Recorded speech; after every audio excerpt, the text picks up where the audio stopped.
മറ്റൊരു വാർത്തയിലേക്ക് പോകുമ്പോൾ കോഴിക്കോട് കോർപ്പറേഷൻ ചാലപ്പുറം ഡിവിഷനിലെ DMP സ്ഥാനാർത്ഥിയെ പിൻവലിക്കില്ലെന്ന് DCC പ്രസിഡന്റ് പ്രവീൺ കുമാർ. മുന്നണി മര്യാദയുടെ പേരിലാണ് CMPക്ക് സീറ്റ് നൽകിയത്. മുന്നണിക്ക് നേതൃത്വം നൽകുന്ന കോൺഗ്രസിന് അത്തരം ചില വിട്ടുവീഴ്ചകൾ ചെയ്യേണ്ടി വരും. പാർട്ടി വിടുമെന്ന് പറയുന്നവർക്ക് ഉചിതമായ നടപടി സ്വീകരിക്കാം. പുഴയിലെ ഒഴുക്ക് പോലെയാണ് പാർട്ടി പോകുന്നവർക്ക് പിന്നാലെ പുതിയ ആളുകൾ പാർട്ടിയിലേക്ക് എത്തിക്കൊണ്ടേയിരിക്കും.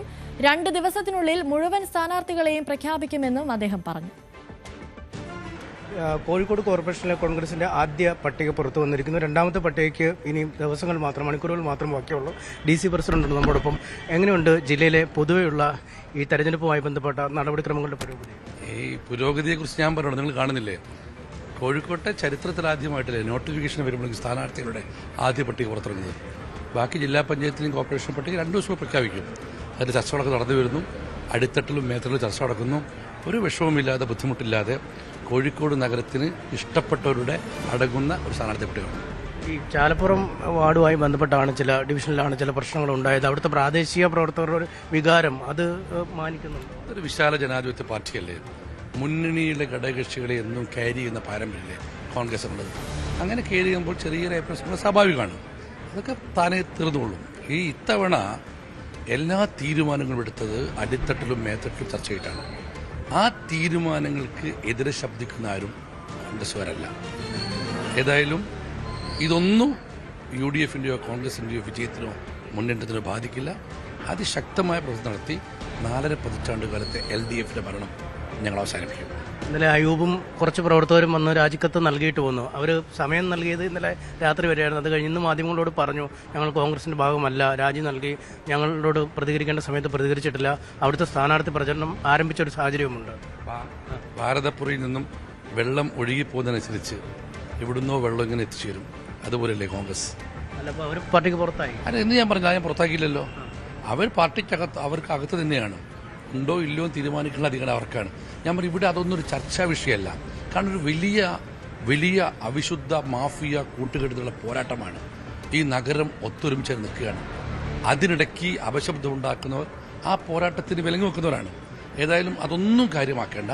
ഇപ്പോൾ ശ്രദ്ധയാകർഷിക്കപ്പെടേണ്ടത് 4.5 പതിറ്റാണ്ട് കാലമായി ഇവിടെ നഗരസഭ ഭരിച്ചുകൊണ്ടിരിക്കുന്ന ശക്തികളിൽ നിന്നും ഈ നഗരസഭയെ മോചിപ്പിക്കാനുള്ള പോരാട്ടത്തിൽ എല്ലാവരും പങ്കാളികളാവേണ്ട കാലഘട്ടമാണത്. അല്ല, പക്ഷെ അവർ പറയുന്നത് സീറ്റ് വിറ്റു എന്നാണ്. വിറ്റ സീറ്റ് എങ്ങനെ തിരിച്ചു വാങ്ങും എന്നൊക്കെയാണ്. ആര് വാങ്ങുന്നത് തിരിച്ച്? ആര് വാങ്ങുന്ന സീറ്റ്? ഒരു പാർട്ടി, നിങ്ങൾ എന്താ ചോദിക്കുന്നത്? ഒരു പ്രവർത്തകർ പറഞ്ഞ കാര്യം അവിടെ മുന്നണി നയിക്കുന്ന ഒരു പാർട്ടി ഘടകകക്ഷിക്ക് സീറ്റ് കൊടുക്കുന്നത് വിൽപ്പനയാണോ? അതേക്കുറിച്ചൊന്നും I have not propose to comment.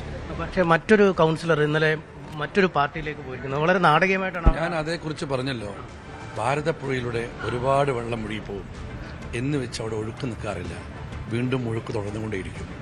ഈ നാടിനെ, ഈ നഗരസഭയെ 4.5 പതിറ്റാണ്ട് കാലമായി ഭരിക്കുന്ന CPMന്റെ കർണാടക സിസ്റ്റം മോചിപ്പിക്കണമെന്ന് ആഗ്രഹമുള്ള എല്ലാവരും കോൺഗ്രസിന്റെ UDF ഇത്തവണ ഉണ്ടാവും. അല്ല, അപ്പോൾ ഇത്തരം കാര്യങ്ങളൊന്നും ഈ വലിയ പതിവ് ബഹളമില്ല എന്ന് തന്നെയാണ് കരുതുന്നത്. ഞാൻ ചോദിക്കട്ടെ, സാധാരണ എന്താ സ്ഥിതി? കോൺഗ്രസിന്റെ ഒക്കെ പാർട്ടി പ്രസിദ്ധീകരിക്കുന്ന സമയത്ത് അങ്ങോട്ടേക്ക് ആൾക്ക് കടക്കാൻ പറ്റുമോ?